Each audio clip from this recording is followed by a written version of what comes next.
Good afternoon, everybody. Big Mike back here with you once again. Welcome back to Big Mike Talks, where today I'm going to be talking about not one, but two pay-per-views. And yes, I'm going to still call them pay-per-views. I have no idea what a premium live event is.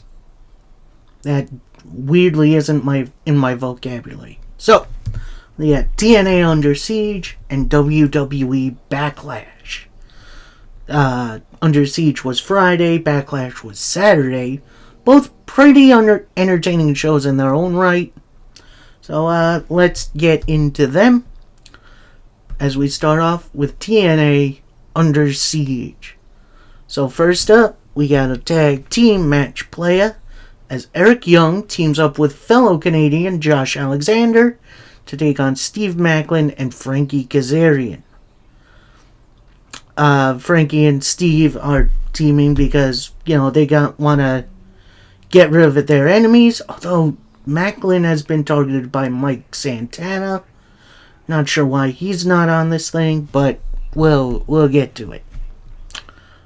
This matchup starts off really, really good, really great pacing, especially between Kazarian and Alexander, because they have wrestled before, while Frankie was on loan from AEW during Josh's original world title reign. So that was a lot of fun to revisit.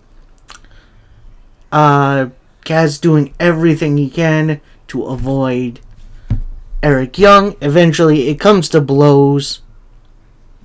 They're both in the ring. They're both trying to take each other out. Eventually, Josh Alexander goes for a low cross body. Eric Young with the pile driver. Your winners, Eric Young and Josh Alexander. I do hope Josh gets a little direction soon because I kind of want him to be world champion coming. Alright, next up, a very kind of last minute-ish match. You got Ash by Elegance taking on one half of the former tag team champions, Havoc. And yeah, this match was a little weird. Things definitely flowed well, but end of the match just kind of happened, including Ash's concierge trying to douse Decay in holy water, which that was a thing. And then after it, Rosemary takes the holy water and just does a shot, which honestly, that got me really good. The concierge is run off. Havoc goes for a suplex, but then that gets countered into a roll up for the win by Ash by Elegance. And again, it was definitely a very weird match. But that's not where it finishes, as Ash, who came out with a garlic clove necklace, is choking out Havoc with it. Then she gets a chair, hits her with the chairs a couple times, hitting the rarefied air to not end the segment. Ash then goes up the ramp. Havoc is chasing her on her hands and knees. And Ash takes her and just DDTs her on the ramp. So Ash, I'm okay with this match not going super long, but it felt like a match that really should have been on TV. Not to say it was bad or anything, but I think a couple pay-per-view matches needed some more time over this. Anyway, we go to a backstage interview with Speedball Mountain and Matt Hardy, where Trent reveals he's feeling a bit broken. Yes. So Matt dubs his new group House Hardy, and the system will find themselves under siege. And now with you guys in House Hardy, I give you guys these gifts. He gives Trent 7 and Speedball Mike Bailey a couple of robes. Then he says it's time to delete the system. Definitely a nice little setup for the main event. And a nice little camaraderie between these very strange bedfellows. Our next match, another kind of late edition, as Joe Hendry takes on Zachary Wentz of the Rascals. This was definitely a speed versus power match, as Wentz is very, very fast, while Joe Hendry is definitely more of the powerhouse. Near the end, Wentz goes for the UFO kick that gets countered right into the standing ovation for the win for Joe Hendry. Again, I don't know why this pay-per-view needed to be on the special, but it was pretty entertaining for what it was. Next up, we got our first title match of the evening, as the Knockouts Tag Team titles are on the line, as Spitfire, that's Danny Luna and Jody Threat, who I've been loving as a team, take on Alicia Edwards and Masha Slamovich. Now, the reason this match is happening like this is because Masha was owed a rematch, and with Killer Kelly out, she's filming a movie, she needed a partner. Alicia Edwards intervened, so we have this match. And we start off with Alicia and Luna. Luna immediately takes advantage, but then Alicia tags out to Masha, who runs roughshod over both members of Spitfire. And then when they're both down, Alicia Edwards tags herself back in. Double flapjack, which was hit very well. Into an Alicia Edwards dropkick. Then a Masha senton, only for a 2 count. That was actually really impressive. Eventually Jody Threat does tag in, hits a bunch of clothesline. Goes for the double knees in the ropes, but misses. Masha with a couple of scoop slams. Tags in Alicia Edwards. Then Jody Threat fights back a little. Brings in Danny Luna. They hit a couple of suplexes, only for a 2 count. Threat then has Masha up for a move. Then Alicia Edwards comes out into the ring with a Singapore cane looking to hit somebody. Ref grabs it. Danny Luna comes in. Ref fights her out. Then Alicia hits a Danny with the kendo stick. Death Valley driver from Masha into a very nice powerbomb. Alicia Edwards then comes in, goes for the pin. Your winners, new Knockouts Tag Team Champions, Alicia Edwards and Masha Slamovich. So that means the system gets a new title. It's going to be interesting to see where this goes.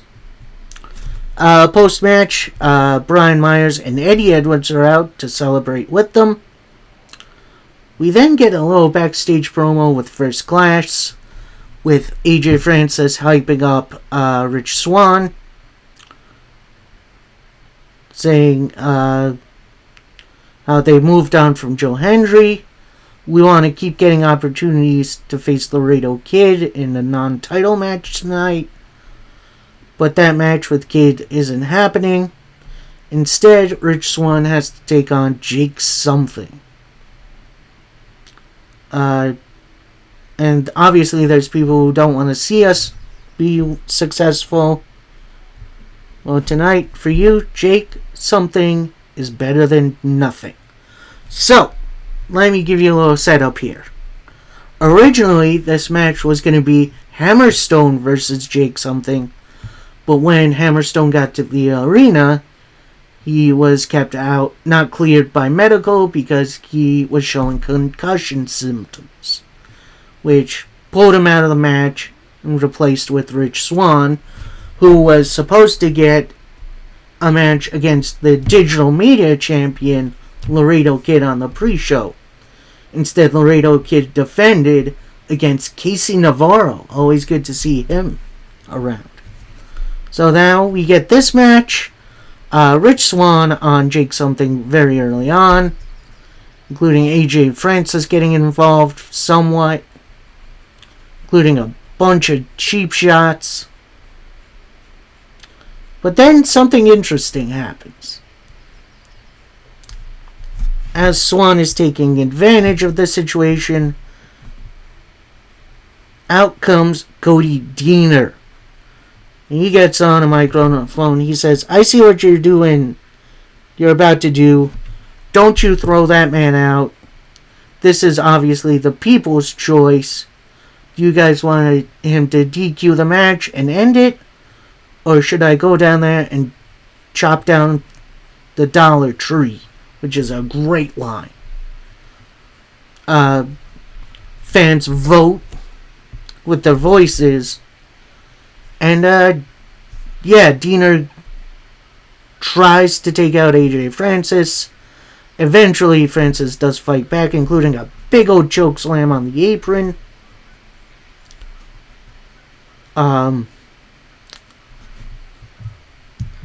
Then Jake Something dives at AJ Francis, taking him out. Rich Swann with a dive to Jake Something to get him out. They get back in the ring. Rich Swann with a cutter into a frog splash to pick up the victory. This was... I'm very surprised Rich Swann got this victory. I am wondering what they're doing with Jake Something. Hopefully he gets something fun to do. Oh man, speaking of fun to do, this next match, we got Kushida taking on one of the best, maybe in-ring performers of all time. Maybe not all time, but at least the modern age. The Octopus, Jonathan Gresham, getting his first time back in the ring in TNA. And he's looking a little different. Instead of, booty shorts, he's got longs on, which is interesting. And he has a newly designed mask, which is matte black, got some interesting designs on it. And then, instead of taking the mask off, he just takes out the mouth part, keeps it on for the match, which, that looks cool as heck. He looks like a dang demon. And this was pretty much a technical masterpiece, including whenever a move was done to Gresham, he would just cough up a little bit. Now, this would come near the ending, where Gresham has Kushida in a bit of an octopus hold.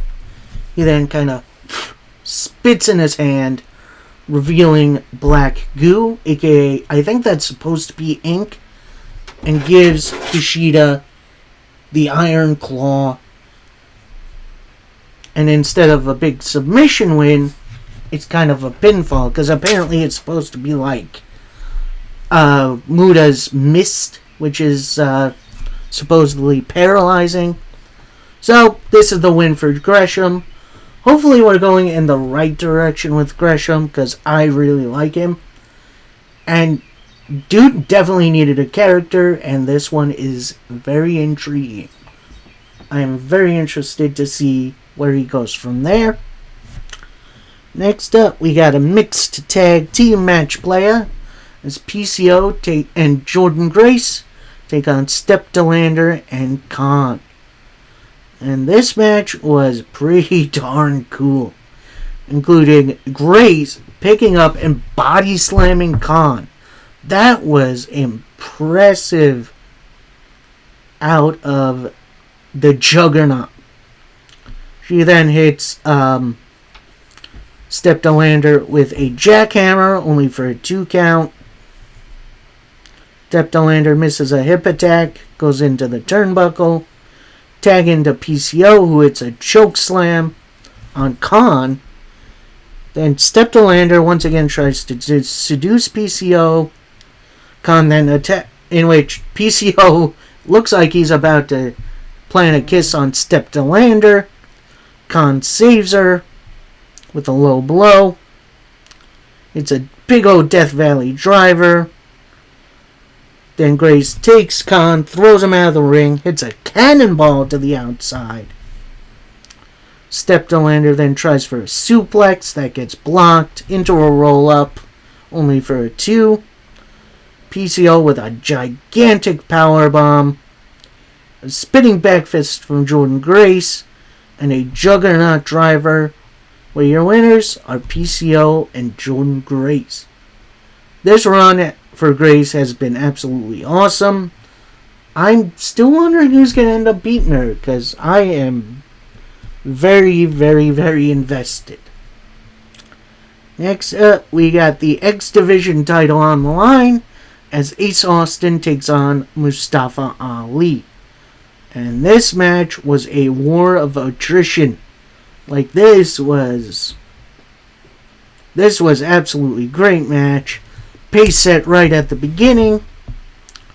Ali's goons try to get involved, but then Ace Austin helps. Chris Bay helps out Ace Austin take out the Secret Service. Then end of the match. Ali has his title belt, goes to hit Ace Austin with it. Ref pulls it out of the way. Ace with the roll-up, only for a 2 count. Ali with the big boot, and then the 450 splash to pick up the win. This was another excellent defense by the X Division champion. Going to be interesting to see who else steps up. My hope, Leon Slater. That's my hope. And then Fine Alamo. This big old cluster truck of a main event. It's a 6-man tag team match playa as the System takes on Broken Matt Hardy and Speedball Mountain. That's Speedball Mike Bailey and Trent Seven. And this match, woo, boy, it was a bit clunky in places, but overall I had a really, really good time with it. Near the end, everyone got a move in, with eventually Moose, actually Matt Hardy hitting a burning hammer on Moose, only for a 2 count. But it's Alicia Edwards who breaks it up. Then Speedball Mike Bailey, who apparently snaps, gets in Alicia Edwards' face. Brian Myers saves her with a roster cut. Trent Seven goes for the bitter end. That gets blocked. Low blow by Eddie Edwards. Big boot. And then the combination backpack stunner elbow drop to pick up the win for the System. This was definitely a cluster main event match. I think it's pretty much exactly what TNA needed. I am surprised the System, House Hardy didn't win to potentially set up Matt Hardy for a title shot eventually. Although rumors are he's going to be in the Wyatt group, which, I don't know, I guess we'll see. So, that was TNA Under Siege, a very entertaining show. I wouldn't say anything super special, but there were definitely a lot of matches that I'd say go take a look, including the X Division title match. I'm going to give you Rich Swann versus Jake something. The mixed tag was entertaining as heck. Now, we move along from TNA Impact. We go on to WWE Backlash. We start off with Kevin Owens and Randy Orton taking on the New Blood. That's Solo Sikoa, and making his WWE in-ring pay-per-view debut, it's Tama Tonga. And before the bell can ring, we got a big old brawl to start off, including stuff on the announce table, on the apron. Then officials come out to break it up. Kevin Owens hits some stunners on them. Then out comes SmackDown GM Nick Aldis. He's saying, okay, you guys clearly don't have any regards for the rules. So tonight in this match, you can do whatever you want because I'm making it a no DQ street fight. So then bell rings, and these four guys use every weapon in their arsenal, including the prime bottles, kendo sticks, chairs. They brawl into the crowd. At one point, you see Kevin Owens do a crossbody off of the barricade. Looked like Randy Orton was about to follow suit, but then he's like, nah, and then just jumps down. We had kendo stick strikes. We got tables set. Kevin Owens with a nasty frog splash through a table. Tama Tonga with a Samoan drop through a table. That was gnarly looking. Boys got out the can lids. Tonga with a spear, but only for a little bit. Bunch of chair shots eventually. Randy takes Solo over to the announcer's table. He was going for the RKO, but that gets countered into a Samoan drop through the announce table. Actually, no, Solo goes for the spike. That gets countered into the RKO through the announce table. And then, in the ring, Kevin Owens sets up some chairs. They're folded open, kind of seated position like this. Had four of them. Hits Tama Tonga with a superplex into him, which that was gnarly.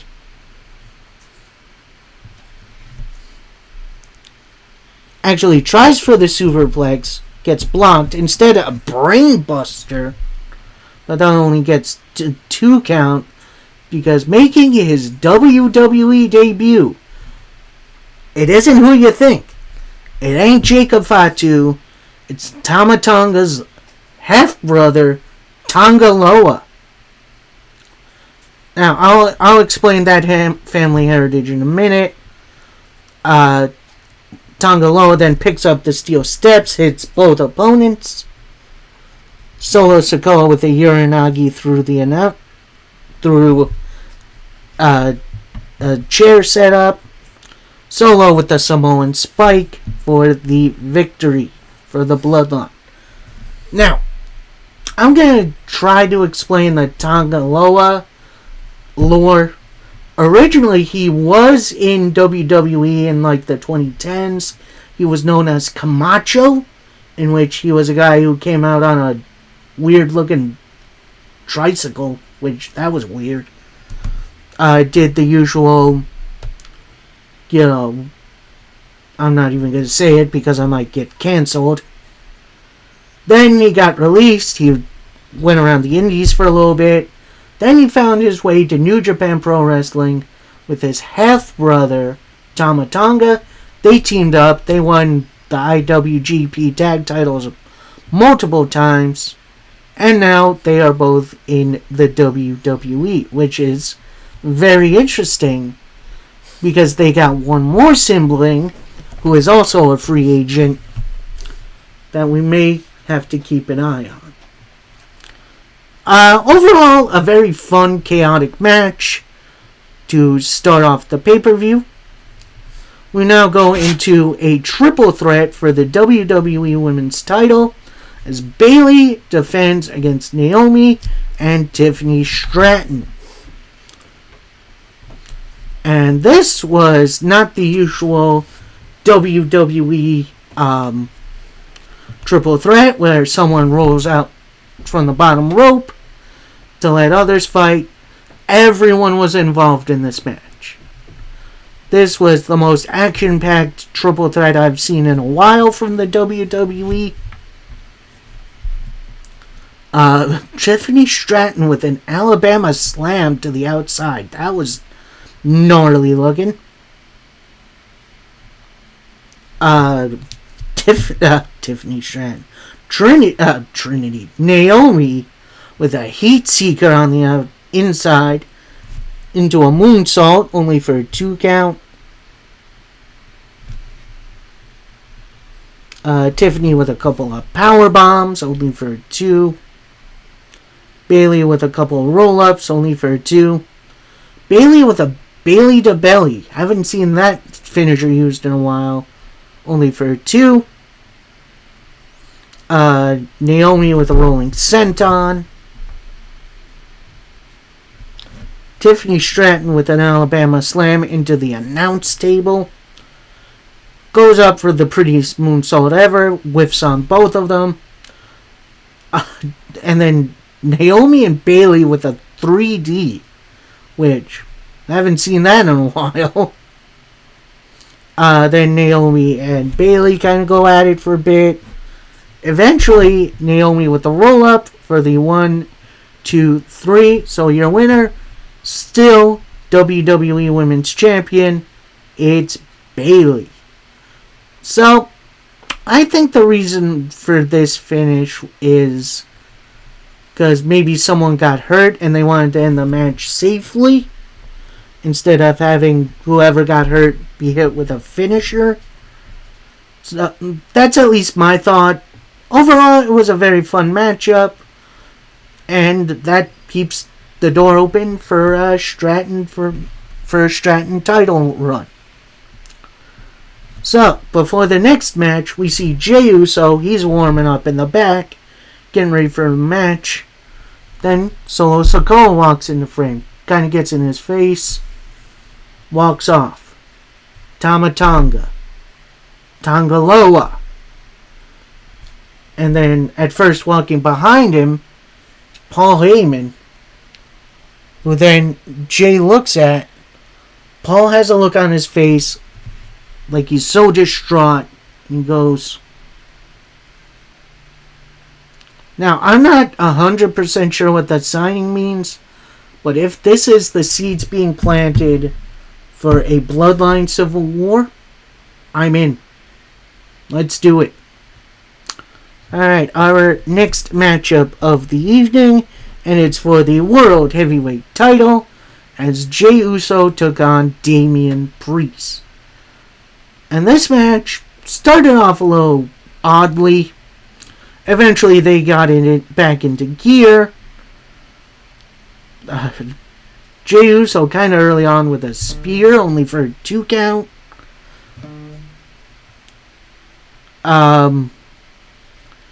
Jey Uso keeping on Priest, eventually hitting an Uso splash, only for a 2 count. Jey with a couple of super kicks, enziguris. Priest with a razor's edge, only for a 2 count. Goes for the South of Heaven, that gets countered. Jey Uso with a spear. Goes up for the Uso splash. But then JD McDonough comes out. Puts Damian Priest's foot on the ropes. Then Priest looks over saying, "What the heck are you doing out here?" Because previously on Raw, Priest told the Judgment Day to stay out of his business.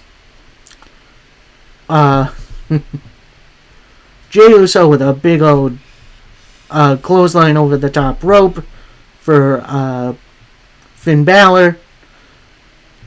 And then a spear for JD McDonough. Jey gets back in the ring. Tries to go for another Uso splash. Priest knocks Jey Uso off the top. Then gets him in a chokehold. South of Heaven chokeslam from the top rope. And your winner. And still World Heavyweight Champion, Damian Priest. Now, as Priest is celebrating his victory, you see McDonough and Finn Balor attacking Jey Uso. Then Priest pretty much just rips the other members of Judgment Day off of Jey Uso. And then they pose in the ring. Gonna have a little follow-up on that on Raw. You'll have to wait till Friday for that. We then get one of the French announcers announcing the attendance of today's show, which is pretty much all full. We then go to our next match of the evening, and it's for the women's tag team titles, as the Kabuki Warriors defend against Bianca Belair and Jade Cargill. And this match was interesting. Like, it kind of felt like it didn't get out of second gear a little bit. Like, it took its time to get to second, but it didn't get to that last gear. But everyone get their stuff in. Jade with the amazing powerhouse moves. Kairi Sane getting some good stuff in, including a big old cross body.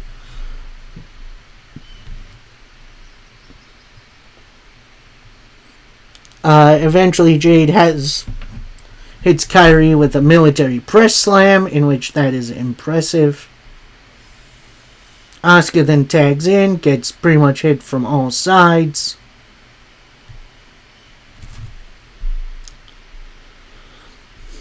One point, the Kabuki Warriors have both Bianca and Jade in arm bars. They power out of them with power bombs.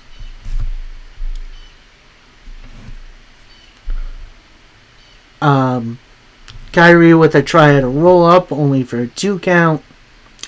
Jade with a big old spine buster, but misses on the spear. This brings in Asuka. They hit the double insane elbow, but that only gets a 2 count. After a bunch of super kicks and a triad Rana, Bianca then powerbomb, gets Jade in, hits the KOD, and the Jaded for the victory, and your new women's tag team champions. This match was I don't want to say sloppy, but it was very interesting. I know Jade still has some time to go, but she looks like a natural in there. Next up, we get the participants for Raw announced for both the King and the Queen of the Ring tournaments. And I'll go over that Friday. So definitely excited for that one. We then get our main event of the evening. And it's for the WWE Undisputed title, as Cody Rhodes defends against AJ Styles. And now I've heard the talk around town that about, Cody's title reign being a little bit boring. You start off with AJ, who just lost at WrestleMania. These two absolutely over-delivered.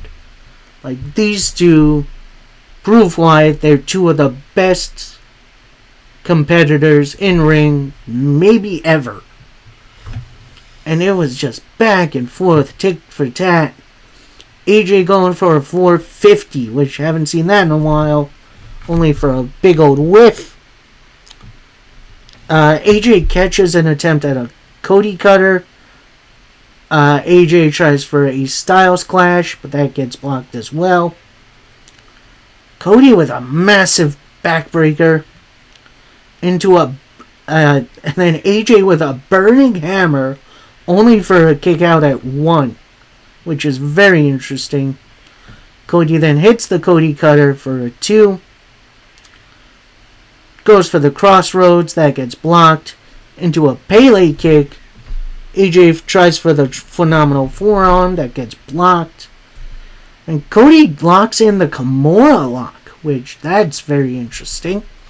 Taking the move from Brock Lesnar. Not going to say his name. AJ then powers out. Sets Cody up for the Styles clash. Cody gets out of it. Sets him up for the crossroads. That gets blocked. AJ tries again for the Styles clash. That gets blocked. Cody for the roll up. Only for a 2. Cody cutter. Crossroads. Your winner. Still WWE Champion Cody Rhodes. Now, I'm going to say this. MVP of this show is that crowd in France, man. That was the best. All the chants, even though it was a little repetitive, all the interactions, it looked like everyone was having a ton of fun. And I miss seeing that in American shows. I think we all take these shows for granted, and we need to bring more energy to it. And overall, yeah, this pay-per-view delivered. It was a little by the books and a little predictable. Yeah, absolutely. Was it still a ton of fun to watch? Oh, heck yeah. I am definitely excited to see what comes next for the WWE, which I think is King and Queen of the Ring, which is from Saudi Arabia. Don't know if I'm going to be covering it. I guess I might as well. That's why the King and Queen of the Ring tournaments are going to have their finales to crown a new King and Queen. And yeah, there's a ton of stuff for wrestling coming. This weekend is MLW Azteca Lucha, which should be an absolutely great show. And yeah, we'll see what goes down from there. It's definitely a fun time to be a wrestling fan. And I hope you all stay tuned for what's coming next. It should be a fun one. Until next time, happy wrestling, everybody. Peace.